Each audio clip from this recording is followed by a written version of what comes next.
Story time! Hello, my friends. Welcome to today's story session.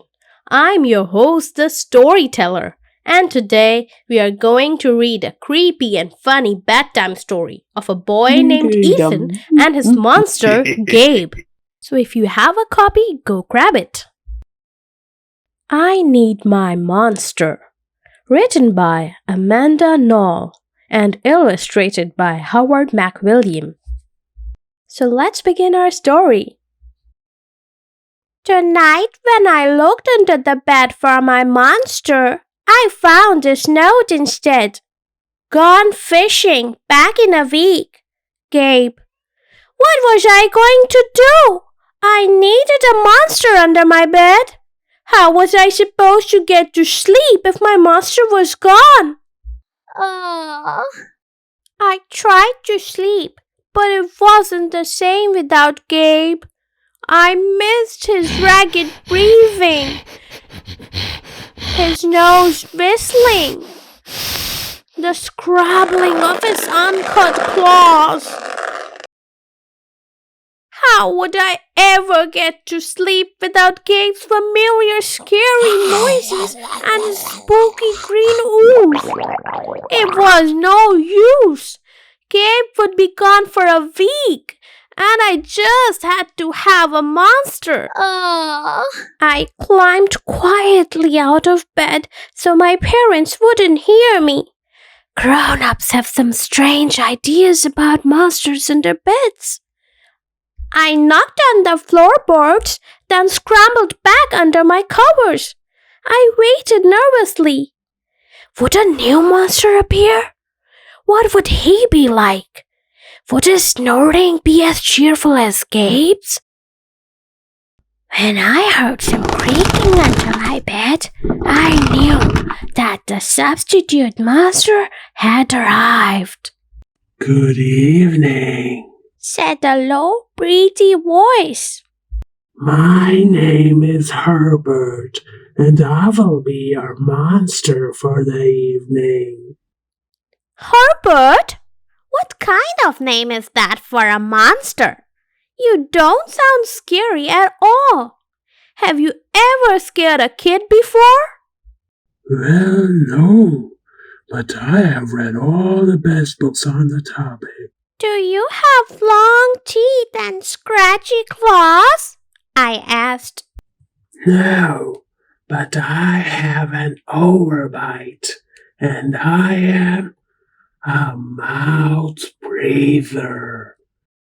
Listen.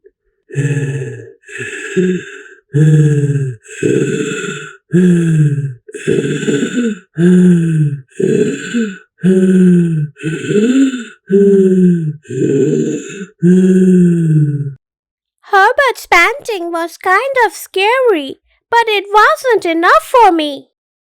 Listen, Herbert, I'm sorry. I just don't think this is going to work.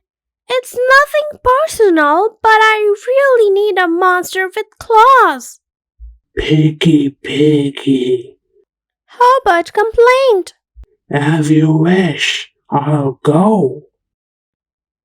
There was some more creaking, then Herbert was gone.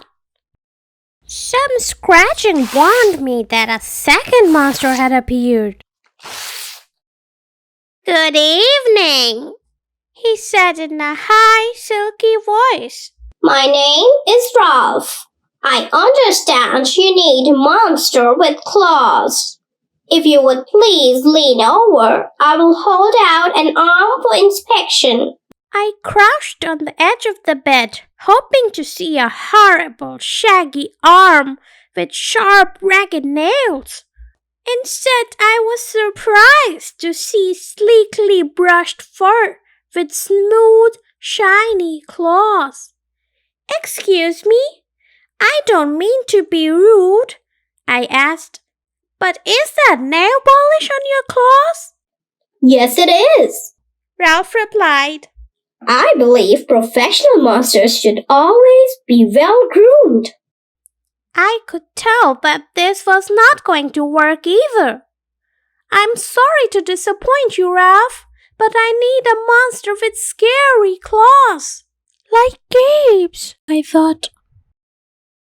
I heard some more scratching, and I knew Ralph was gone. A minute later, a third voice from under the bed rasped. Check out these claws, kid. I gathered my courage and peered over the edge. The claws were impressive, jagged and dark and razor sharp. So far, so good. I was a little nervous. Could you stick out your tail? I whispered. Sure, but don't get scared. I peeked through my fingers at the slimy tail slithering over the foot of my bed. That's when I noticed the bow. Are you a girl monster? Of course I am. She snapped. I am Cynthia. Do you have a problem with that? Yeah, I do. I admitted. I definitely need a boy monster. Boy monsters are for boys and girl monsters are for girls. Everybody knows that. Well, aren't you a picky one? She sniffed and then she was gone. Was I being too picky? No. I knew that my monster needed to be well-clawed and menacing. The whole point of having a monster, after all, was to keep me in bed, imagining all the scary stuff that could happen if I got out. Then I heard a shuffling noise and some slobbering. A ghost monster was under my bed. Hey, the name's Mack. One look at his claws proved that Mack was a big, scruffy boy monster. I shivered. Maybe this one would work out. Those are excellent claws. But do you have a long tail? I leaned over to see. No, my tail is stumpy. Mack slurped. But I do have an unusually long tongue. Why would I be afraid of a long tongue? I asked. Oh, I don't know, He said, trying to sound terrifying. You never know when I might lick you. I fell back on the bed laughing. Well, if you are not even going to try to work with me, Mack whined. I held in my giggles. I really don't think you should send me away. He warned. Kids reject 5 monsters in one night. I did not reject 5 monsters tonight, I interrupted. My regular monster went fishing. Fishing, eh? Maybe he just left because you are so picky. Fine, I'm out of here. But I wouldn't expect another monster tonight if I were you. How was I ever going to get to sleep without my monster? I was surprised to hear more creaking under the bed. Loud creaking with scratching. I thought no more monsters were going to appear tonight, I said.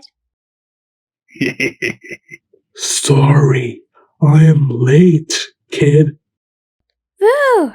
It was Gabe! I thought I would enjoy fishing, but I didn't. He explained. Those fish scare too easily. No challenge at all. You, however, are challenging, my friend. You are almost too old to be afraid of monsters. You keep me on my toes.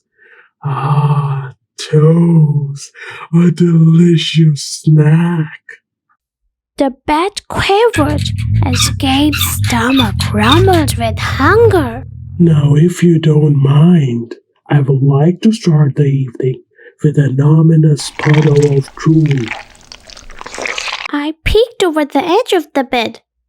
Green ooze spread soundlessly from underneath. Then the bed trembled as Gabe unfurled his spiked tail. He was daring me to guess where he might pop up.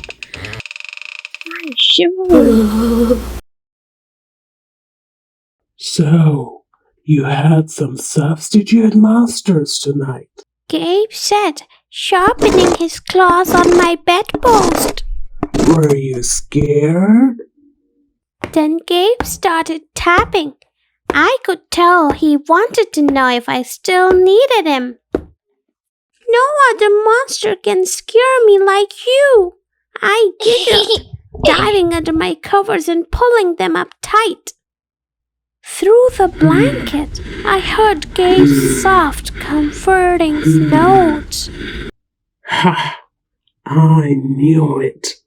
We are made for each other. He growled.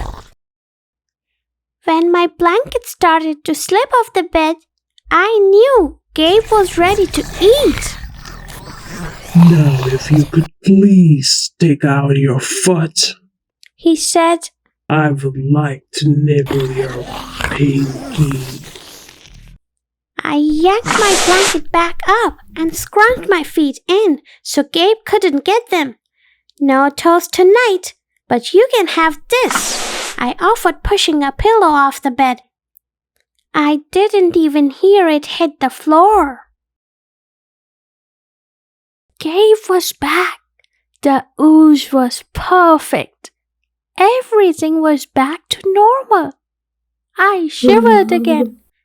I'd be asleep in no time. Well, friends, that brings us to the end of our story. I hope you enjoyed listening to it.